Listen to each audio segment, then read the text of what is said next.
broadcasting from Bethany House in Krugersdorp this morning. This, of course, is one of those safe houses that young children, and I talk young, I'm saying we did a little bit of a walkabout just while we were away for you for the better part of an hour, and managed to go into the different sections that are here at Bethany House. So the first stop was, of course, to the babies, and the youngest they have is a 3-week-old baby who unfortunately was abandoned at the hospital and had to be brought in here to be cared for. And then, of course, the ages go up from babies to toddlers all the way up to the school kids who have already left and gone off to the respective schools in the area. So this is just one of the, I suppose, far too few youth care centres around the country. And I mean, we're hearing some of the statistics that there are currently at the moment. So if I can tell you how many we have, is 240 nationwide. Those are child and youth care centres.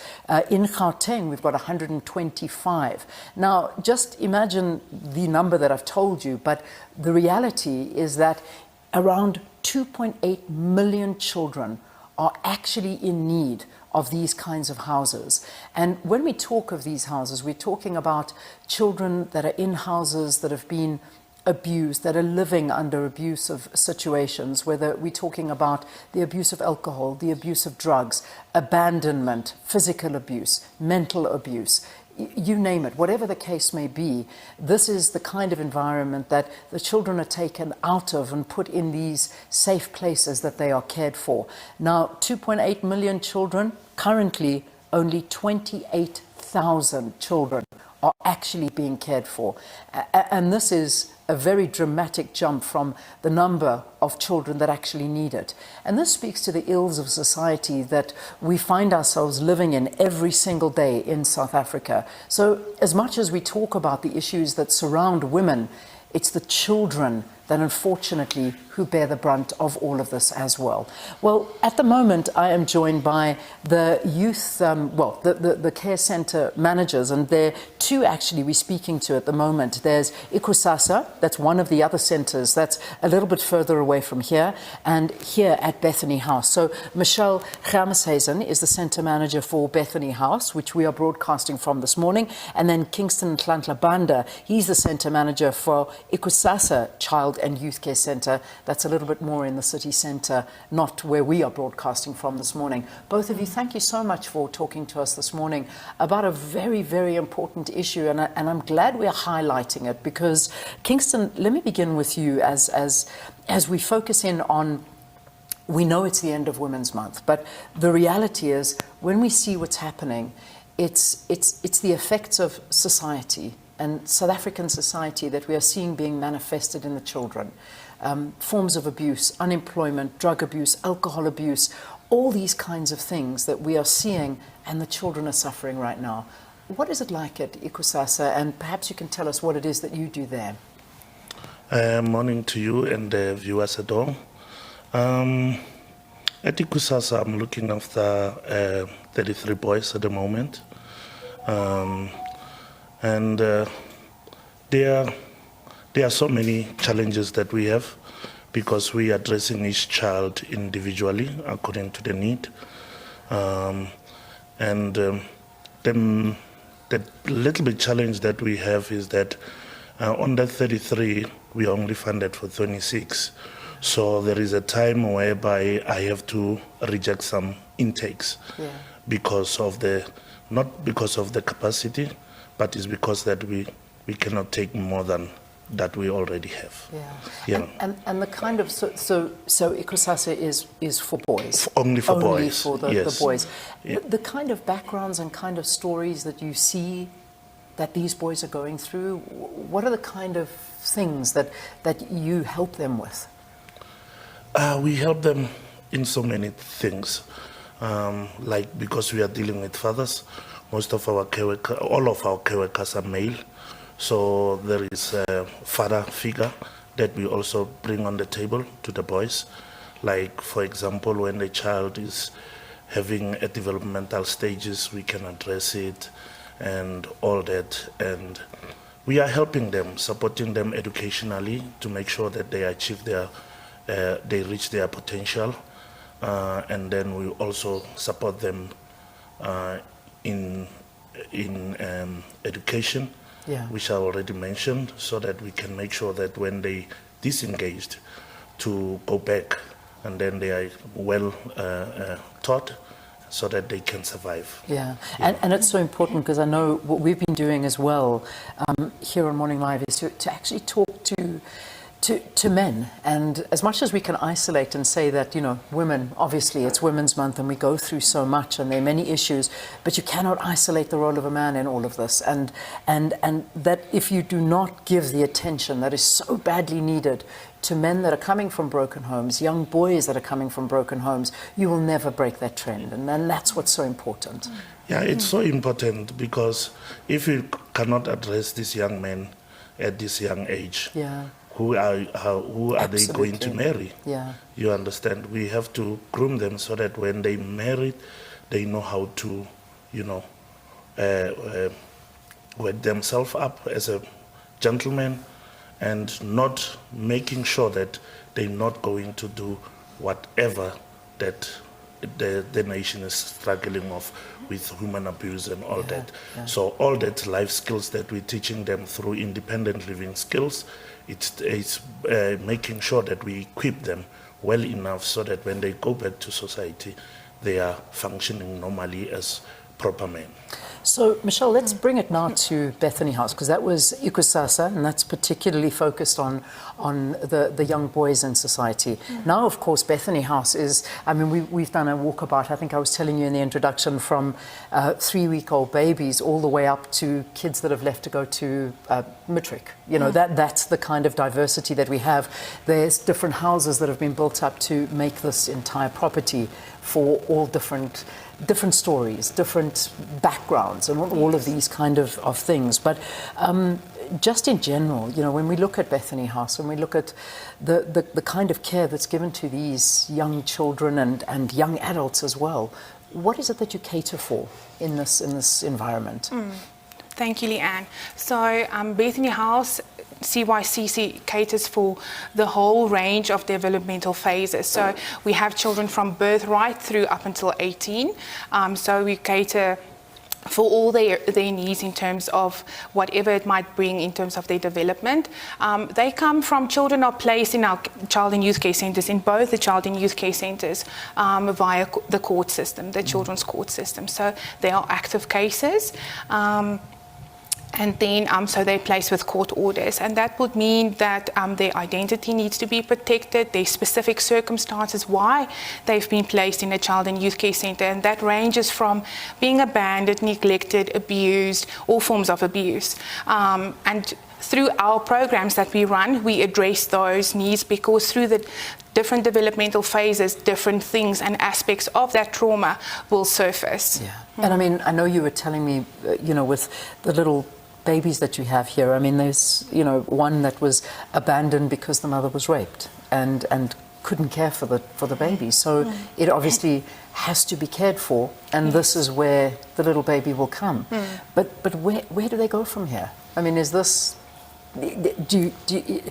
obviously there's foster care, and I know you were telling me through a few programs that does happen, but it doesn't happen all the time. So what does the future hold for these young children? So first of all, in terms of our law, the first priority is always to see and try our utmost best with the designated organisation to try and integrate children back into their own family structures. So that is the first focus. If that is not a possibility, it branches out to looking at different other alternative placements, such as foster care or adoption. And the designated organisations drive that process mostly. So we, as the Child and Youth Care Centres, come alongside them in that process. So there's always hope. There's always specific outcomes that we're looking at, and to create an opportunity and a future for the children placed in our care. The children all go to schools within the community, so they are integrated and part of the society at large. The upbringing that they receive here in the Child and Youth Care Centre, we try to normalise that as much as possible through addressing trauma, but also creating situations and opportunities that children in family situations would have, such as going to the movies, socializing with friends, and that kind of stuff. Yeah. Normal things that we very often in our own lives take for granted as just a given.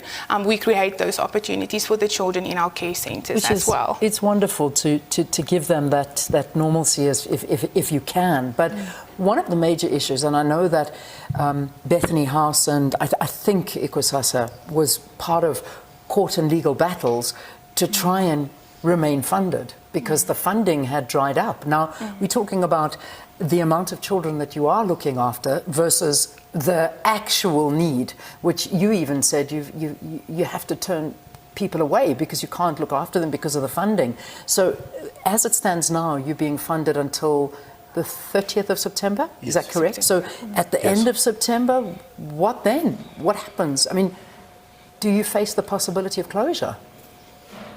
What we are going to do at the end of September is that we are also going to be invited to submit business plans for the next 3-year cycle. And this is to the Department The department, yes. of Development and Yes, Social Welfare. in social welfare. Remember that the government fund 55%, approximately 55% of our operational cost. Okay. So when we apply for that. But there is a balance that we also go to CSI to go and look for the remaining balance. Yeah. You understand? And we have like 63,121 CYCC only in Gauteng. So you must imagine all of us, we have to go to CSI and look for the different. Yeah. So if 60% of social welfare is rendered by NGOs, and the remaining is social development. So we need each other to make sure that we render a proper and quality services to the community. Is there any reasoning? Why did we reach a situation where the funding stopped and then it had to go to a court? Are there a lot of illegal organizations running? Or what was the reasoning? What happened? Why did the funding stop? And then, of course, through legal challenges, it needed to begin again. Yeah, you cannot tell exactly what has happened. I will make example with the organization that I'm managing. We are only funded for 26. We had 33 kids that are already existing. We submitted the business plan, but the outcome was that we are not funded, meaning that all the 33 kids were supposed to be removed. And remember, some of them, they've been with us for 4 years, up to 5 years, 3 years. We already have that, developed that good relationship with them. Yeah. There are some of them which are going to face exit soon. So imagine the trauma that was going through. But saying what really happened, I can't tell. You don't really know. But what is doing to us, that's what I can only tell. When you say removed, where would they go? Where would they be put? Remember that if they can stop the funding, and it's 55% approximately of the operational cost, and I'm not sure whether the CSI I can always get after the COVID and then load shedding. Yeah. So automatically it's either I'm going to reduce staff, reduce the number of the kids, but at the end of the day, it's going to be a closure. That's the reality, That's the reality. and many have closed down. Yeah. By the way, we did invite the department to come and join in this conversation, but unfortunately they declined or were not available for this interview. So we're having this, and we want to give a right to reply to the department to actually find out why so many of these organizations are closing down. I mean, as we hear, 2.8 million children are in need of it, and currently 28,000 are actually being looked after. That's nothing in comparison, and so many of them face closure. Did Bethany House, is there a chance that this place may have to close its doors if we don't see the funding carrying on from the government? I think, like Kingston mentioned, is that we rely on the funding from Department of Social Development because they are our biggest partner in rendering services to the community. So that's really something that we bargain on. In order to be able to render the service that we do, and we can't just rely on the goodwill of others to support, which many do, but it's not enough. No. So the reality is, if department doesn't fund CYCCs, Bethany House for that matter, the reality is that we will probably close our doors, because how do you render services without sufficient funds to those in need? Do the children then, I mean, just help me understand this. I mean, I've just been into these little safe houses and I've seen these children. So if you close the doors, where do they go? So that would be the designated organisation that has placed each and every child will have to remove them and find an alternative placement option that will be safe for them and that will address their needs. Because the fact is that there are children with specific educational needs and developmental needs as well. So that will be more challenging to find appropriate placements for them. Yeah, and that is exceptionally difficult. I mean, we're dealing with 17. I mean, we went to go and have a look, and there's 17 babies currently that are being looked after. The toddlers, how many little toddlers are there? 15. 15 toddlers, and then it's all the school children and everything in between that. And the care that they're getting is very, very specialized. And this is, I mean, not only talking for Bethany House, but I mean, these are what these development centers are all about, and these youth care protection centers. Besides all of that, the one thing, and I know one of the messages we want to get out, and we are moving into closing up this conversation, a lot of this focus is on Women's Month. And obviously we're looking at the ills of society. And there's a saying that goes, the sins of the parents are brought out on the children. And I'm seeing that walking out and living out here, because a lot of the time it's that there are these difficult situations that the children are pulled out of, and the hope for them is very difficult. But when we look at the problems and the ills that are faced in communities, how do we address them? What do we need to do to salvage the situation of South Africa and the problems that we find ourselves and the children that they have to go through? I think, in connecting with the message of Women's Month, first of all, is that women need to be able to access services, support services within their community. That's a starting point. So if you are abused, go reach out. Find someone to assist you.